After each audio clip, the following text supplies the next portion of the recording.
بولا تھا جس کو بولنے میں شرم ہے. کیا بولا تھا میرے عزیزوں؟ یہ ایک الگ کہانی ہے. ابھی میں اس پر کچھ گفتگو نہیں کرتا، اس لیے کہ ہر ایک کو یاد ہو چکی ہے، ہر ایک کو یاد ہے. میں اس کہانی کی طرف نہیں جاتا، لیکن اتنا مجھے آج اس ملک میں رہتے ہوئے احساس ہے کہ ابھی بھی انصاف ختم نہیں ہوا. انصاف پوری طرح ختم ہو جائے تو اللہ کا عذاب آ جائے گا، اللہ کا عذاب آ جائے گا. چند لوگ نا انصافی کر سکتے ہیں، لیکن پوری کی پورے روئے زمین پر رہنے والے انسان نا انصافی کرے، ایسا نہیں ہوتا. ہمارے حق میں سپریم کی طرف سے جو انصاف آیا، ہمارے دل میں اس قدر جگہ ہے آج اور اس قدر احساس ہے کہ ہمیں یہ اندازہ آج بھی ہوتا ہے کہ چاہے کچھ بھی ہو جائے لیکن انصاف پوری طرح سے مر نہیں سکتا. انصاف پوری طرح سے ملک مر نہیں سکتا. یہ ہمارا ملک عزیز ہندوستان کسی خاص آدمی کے ٹھیکیداری میں نہیں ہے، سبھی کا خون شامل ہے یہاں کی مٹی. کسی کے باپ کا ہندوستان تھوڑی ہے، ہمارا بھی ہے، آپ کا بھی ہے، سب کا بھی ہے. اور میرے عزیزوں، پتہ نہیں یہ بھی شاید راحت اندوری صاحب کا شعر ہے، اور اس سے پہلے بھی کچھ بولا تھا، وہ بھی ان کا ہی تھا. تو ڈینجر ہی ہوا کرتا ہے. اللہ تبارک و تعالیٰ آپ سب پر فضل فرمائے، کرم فرمائے. جو چیز خاص طور پر بولنی ہے وہ یہ ہے، ان حالات سے آج جو گھبرائے ہوئے ہیں یہ وہ لوگ ہیں جو عیش پرست ہیں. میں کسی کو خاص ٹارگٹ کر کے نہیں کہنا چاہتا، لیکن بہت سارے وہ لوگ جو اثر و رسوخ رکھتے ہیں لیکن وہ آگے آنا نہیں چاہتے. دین اسلام پر حملے ہو، حضور پاک کی عزت پر حملہ ہو، کسی کو بولنا نہیں، کیونکہ پتہ ہے دیکھو اس مولانا کو کس طرح کی ہے، اسی طرح دوسروں کو بھی کر دیا جائے. جو کمفرٹ زون میں بیٹھنے کے عادی ہو گئے وہ اپنا ایریا چھوڑ کر ہٹنا نہیں چاہتے.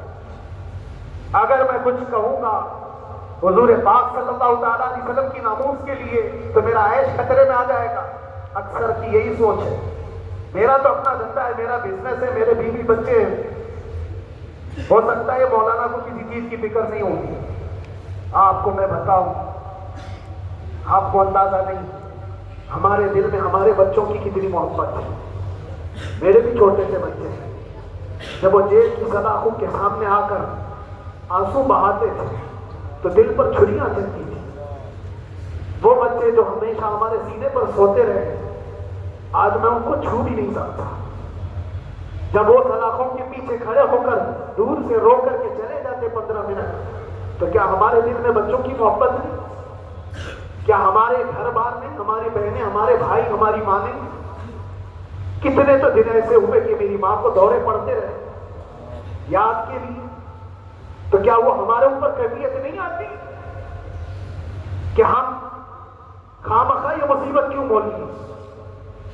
میری بیٹی تو جھگڑا کرتی اس بات کو کہ کیوں آپ اکیلے ہو، بہت سارے لوگ ہیں سب کا خیال کرتے ہوئے.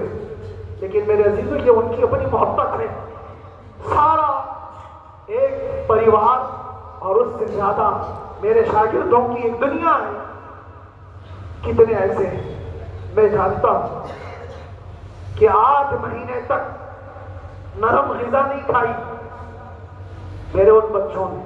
میں جانتا ہوں ان کا صرف یہ خیال تھا کہ اندر پتہ نہیں جیل میں آپ کیا کھا رہے ہو، ہم یہاں نرم غذا نہیں کھائیں، گوشت مچھلی نہیں کھائی. حالانکہ یہ کوئی چیز تمہارے اوپر واجب نہیں. یہ حالات میں اسی لیے بتا رہا ہوں میرے عزیز، کسی کے وہم و گمان میں اگر یہ ہے تو نکال دے کہ میرے آس پاس کچھ نہیں ہے، میں کسی کو چاہتا نہیں، یا میرے ساتھ محبتیں نہیں ہیں. کثرت سے محبت کرنے والے لوگ ہیں میرے پاس. میرے ان بھائیوں کی اور میرے بہنوں کی، میرے گھر والوں کی محبت تو ایسی ہے کہ ان کے گھروں کے بچوں کے معاملات بھی بغیر مجھ سے پوچھے نہیں ہوتے. اگر 8 مہینے اندر رہا تو کسی کا رشتہ نہیں تو بات چیت بھی نہیں ہے. رشتہ نہیں ہوگا جب تک یہ نہ آئے. سارے کام ڈیپینڈ رہتے تھے. مجھے بھی ان تمام چیزوں کا احساس ہے، لیکن یہ سب چیزیں ایک طرف، میرے مصطفیٰ کی اس طرف اپنی طرف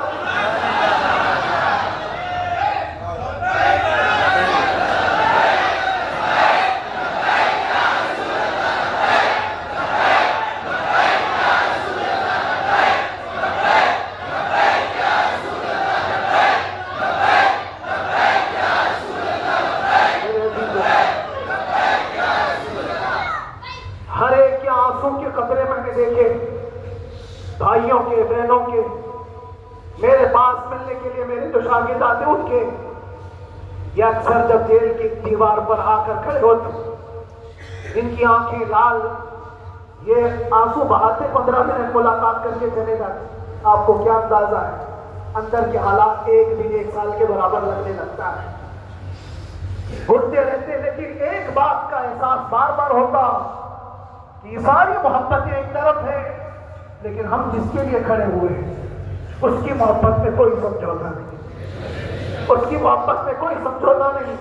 ایمان اسی کا نام ہے. لا یؤمن احدکم حتی اکون احب الیہ من والدہ وولدہ والناس اجمعین. تم میں سے اس وقت تک کوئی پورا مومن نہیں ہو سکتا جب تک کہ اپنی اولاد، اپنے مال دولت، اپنے ماں باپ، سب سے زیادہ اپنے رسول سے محبت نہ کرے. دعا یہی کرتے رہو.